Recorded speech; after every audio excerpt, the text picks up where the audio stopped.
one of my first bows. I made a few cents. I haven't really done anything to refine it except I reinforced the tips. But this is a glass laminate bow. I started with a glass laminate because I wanted to work my way backwards into the primitive type bows. So what I did was I basically took some red oak. I know it's not the best, but it's what I had available. I live in a very, very remote community, extreme west coast of Canada, Haida Gwaii, Queen Charlotte Islands. So there's not a lot available to us. So I started with a fiberglass bow, and this also happens to have my first bowstring I made on it. Pretty ugly, but very strong, does the trick. I'm all about practicality. I later on reinforced the tips here with some ironwood, and they did a good job to protect. I just wanted to be on the safe side. Plus it looked a little better, you know, slowly trying to refine my product. Red oak, sandwiched together with a center riser, much like modern, and 2 layers of glass with an epoxy-based compound. Now I started off not knowing much about how to do that, and I started with regular fiberglass. Big no-no. Doesn't stick, doesn't adhere, doesn't have any structural strength to it. So you take the glass backing, and any glass backing will really do, but you use an epoxy compound. I used a G2, it works good in my climate, very moist, very humid, not super warm, but we don't get any really minus 40, minus 80 degree weather here either. So put a handle on the middle, threw a riser in. I'm left-handed, so I did this one in June of '09, and I cut a center shelf on it. So I'm just going to quickly string it up, cast a few arrows from it, and we'll go on to the next bow. The way to do it. So a little loose on the riser. This string is actually stretched out since when it was put here, but it is functional, and I'm just going to cast a couple arrows out of it just to show you that this one actually works, shoots pretty good, and finds its mark. Not too shabby. I was about an inch off on that shot. Again, as any archer knows, you're going to acclimatize to whatever bow you happen to be familiar with at the time. It always takes a little bit of readjusting. Each bow shoots slightly different. And I'm shooting 50-55s on my spine weight on my arrows. This bow is only at best a 30-pound bow, and especially with a slack string like this. So it's stretched out. It doesn't have proper tension for this bow anymore. That's because I wore it on another one. But as you can see, decent tiller. Laminate holds fine. Epoxy is the way to go on this. This is Flutter. This is a bow that I made. I actually took a bow building course. I had never done a U-wood bow before. I made several, by the way, after that one, and in between this one. I was resistant to touch U-wood. I thought that the knots and the twists and the issues with the wood would actually be a problem. Turned out not such a big problem. If you got good tiller, you've got good tiller. Work with the wood you got. You can see if it's going to be an issue. So this 52-pound longbow. She runs 74, 75 inches tall. Deer antler, sinew wrap, center shelf cut on the left-hand side again, and I did that because this knot pattern was really nice, and I could see the natural shaping on the bow. So I took advantage, and as you can see, it worked out to some really beautiful work on the bow. And there's a close-up of the kind of, there's my flutter.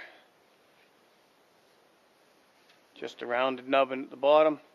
Again, the sinew wrap coming a little loose with the high glue that I used. My signature on the bottom limb. I don't know if you can see that or if the camera will pick it up, but it's there. So you can see, decent tiller. Really good tiller, actually. That's a really perfect tiller on that bow. And the nice recurve with the bird twisting out of the top adds real nice flair to it. Very stylistic. I entered this in the Three Rivers Archery Mowers competition. It doesn't end until November. So you can find it under their contest section. It's a little hard to find, but if you want to vote for my bow, sign up and feel free to vote for me. I'd appreciate any votes I got. So, sitting in the shelf, which again was a natural shelf, just shaped around a knot.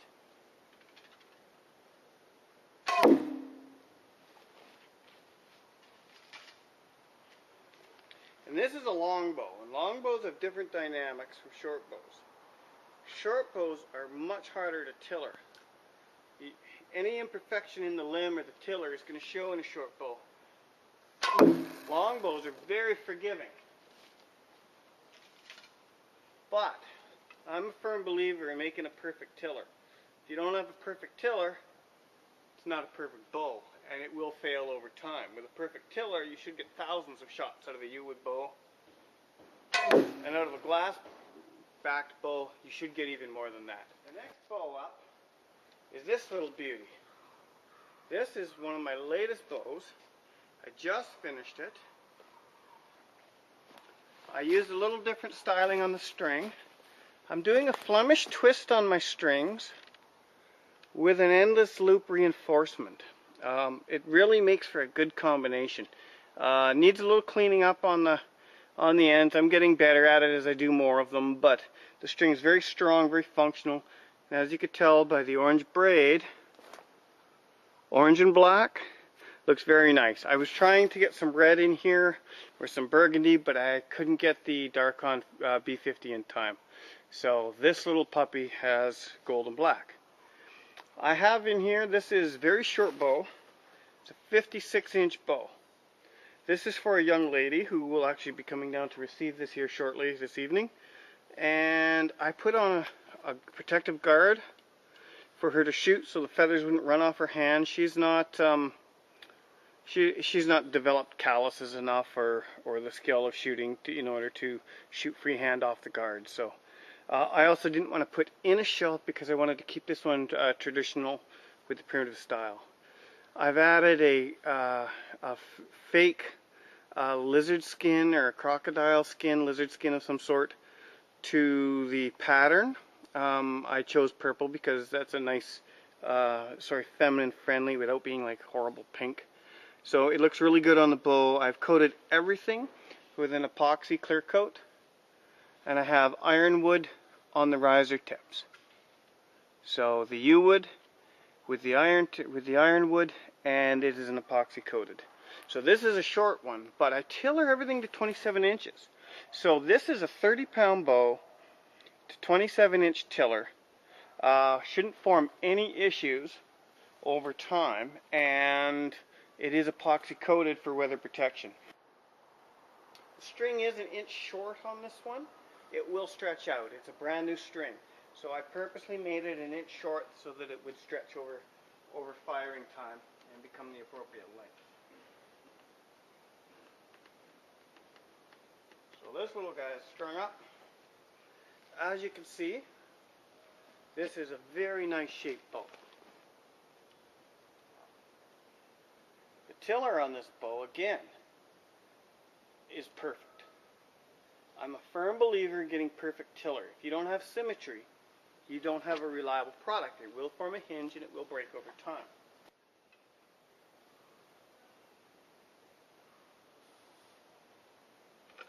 So we're going to take a couple of shots at the right.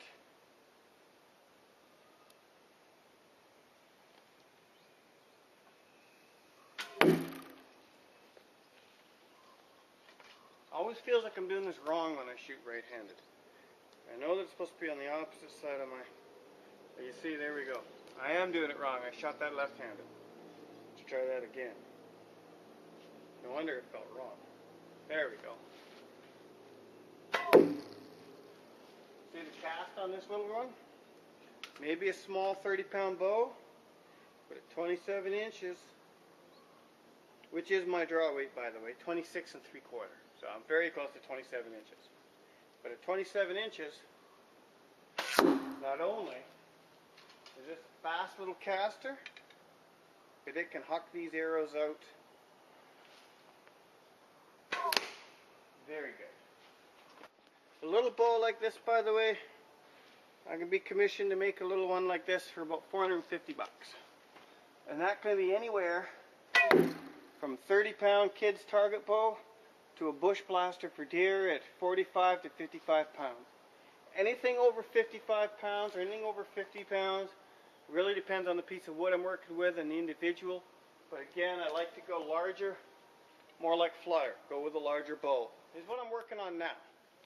It is, I'm using my other string from my fiberglass bow, from my first bow that I made. Now we'll string this bow up. This is a 65-pound bow.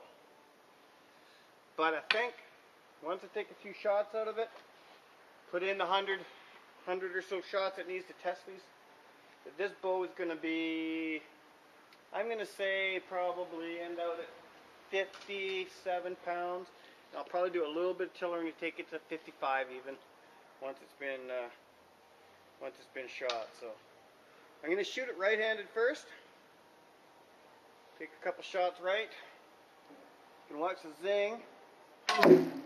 It really casts the arrow faster than the other two bows. Flutter is up there in speed to it, but you don't feel the hand shock because Flutter's a lot longer bow. But this bow is much easier to pack through the bush.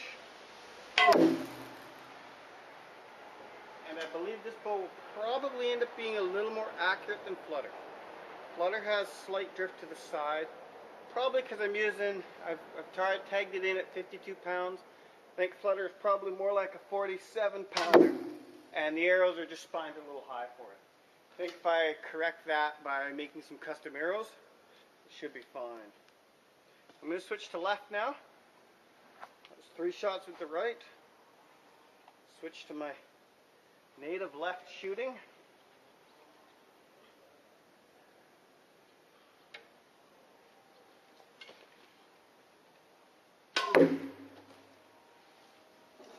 These arrows are actually a little bit light for this bow at this point in time, so they do a little drifting. And if you're underspined, they'll drift into the shot. If you're overspined, they'll drift away from the shot. Spine weight is probably the most important thing for bows and arrows. Getting the spine weight of your arrow proper makes a mega difference in how well you shoot. The bow draw for 60 pounds should have a spined arrow for 65. I found that combination seems to work the best because shooting off the shelf or not having a center cut bow, the arrow spine will bend it over, then the extra 5 pounds brings it back and rights it to the center. Whereas if this was say there's a 60-pound bow and I shoot a 60-pound arrow, it'll tend to creep just a little bit over. And if I was to shoot a 70-pound arrow, it would bring it too far back, too stiff a spine. Archer's paradox doesn't fix. So here's the tiller. Again, perfect tiller. Very important in a bow. Thank you for checking out my bows.